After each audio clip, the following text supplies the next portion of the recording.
All right, hey guys, OFD checking in here, and I've had both of these watches here a couple of weeks. The one I'm really going to talk mainly about is this one here. This is the stainless steel Marathon Navigator. Got this watch in through Milspec Watch Group.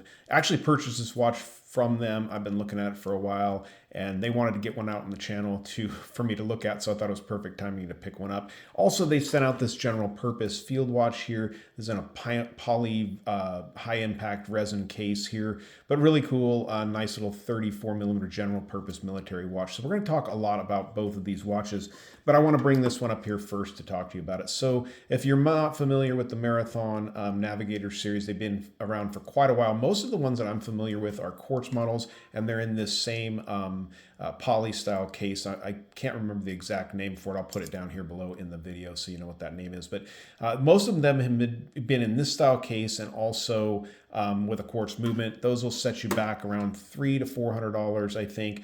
This is the stainless steel model with a Swiss movement and a Sellita SW200 high beat movement, and these are $1,200. So this is an expensive watch.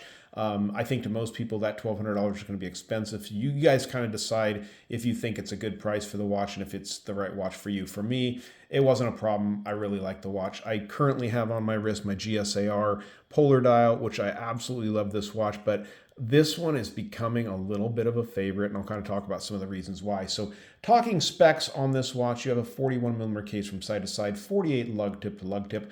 One of the features I love about it is the thinness. This is 11.5 from that domed case back to the top of the flat sapphire crystal on the watch. And you have 20 millimeter lug openings. Finish on the watch overall is bead blasted. Every single bit of this is bead blasted. There's no brushing and no polishing work. As I turn it here, you can see the knurling on the bidirectional bezel. We'll spin that here in just a second so you can hear that bezel action. And at this angle, you can get a nice view of that matte finish on the aluminum bezel insert, and also the cutaways for those 12-hour markings as well as the minute markings work very well. You have a T25 Loom tubes on the dial of this watch, which are going to glow very brightly. I'm going to end up putting a stock photo up here of the glow on these because I can never get it to work right with my camera. But if any of you have had a watch with tritium tubes, you get it. So you got your little nuclear symbol there, your H3 for the type of Loom tubes on the watch. But screw down crown on this watch, 100 meters of water resistance, and here's the bezel action.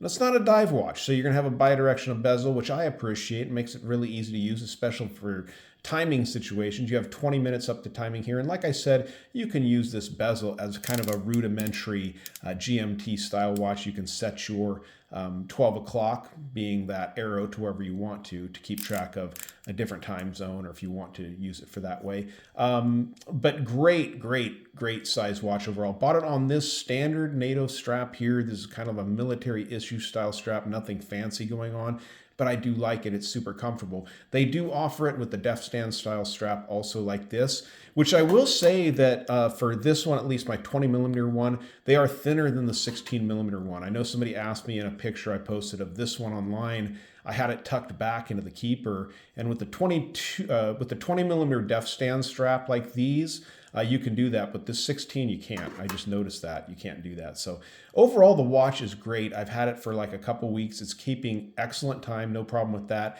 And with these Loom tubes, it really spoils you with the nighttime glow. There's also a little tiny H3 Loom pip up there at the 12 o'clock position.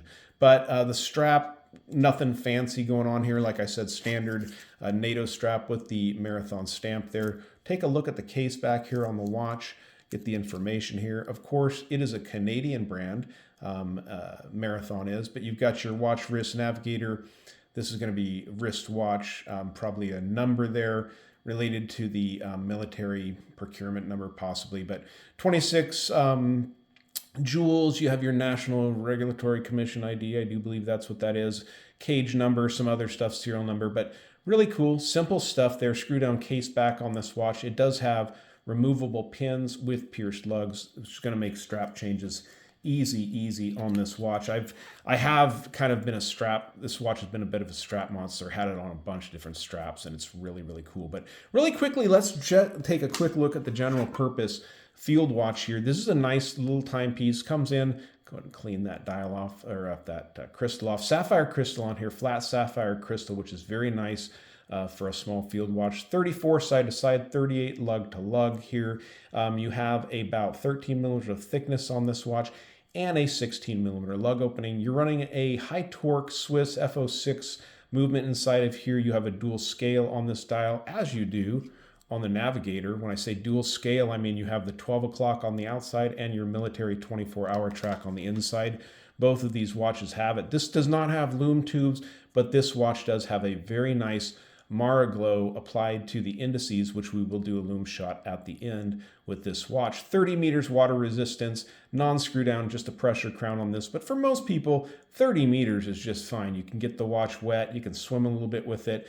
Just don't go diving with the watch or anything like that. But nice little timepiece all around. I think these will set you back around $290, I think, for this particular model. If you get up into the ones with the H3 Loom tubes, they're going to set you back a little bit of more money. But let's go ahead and pause it, get both these watches on my 7-inch wrist, and stick around for the Loom shot for this one. During that Loom shot, I'll pick a stock photo and post it up there along with the Loom shot of this one, of the Loom tubes glowing at night. But give me a second here. Let's check these out on my 7-inch wrist.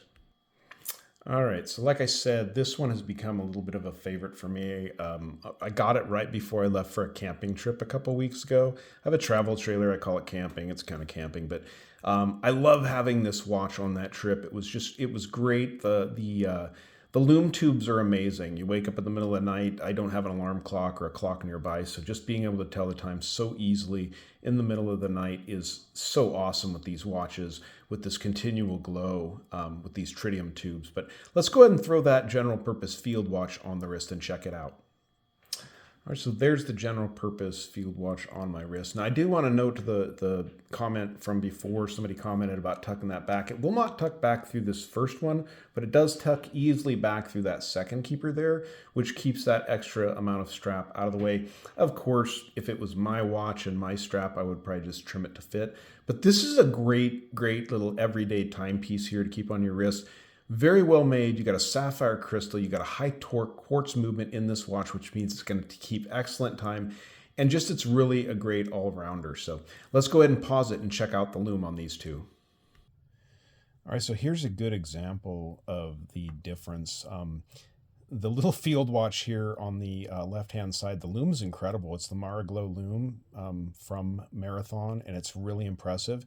Now on the on the right-hand side here, we have the Loom tubes. This is the T25 Loom tubes. And while they're not super bright, this glow here with the Loom tubes goes all night long, does not need to be charged. You can see we got the little glow there also at the 12 o'clock for that pip, but kind of different, but it is really impressive, the Loom on the 34 millimeter field watch. But let's get these back under the studio lights and close out this video.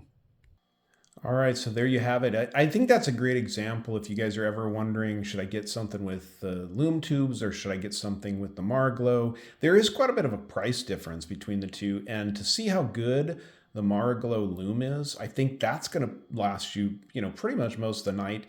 For a field watch, that's really good. And then of course with the T3 or with the T25 Loom tubes, it's going to always be glowing. It's glowing right now. You just can't see it. So very cool. I will leave links to Milspec Watch Group down below in the description where I picked up at least this watch.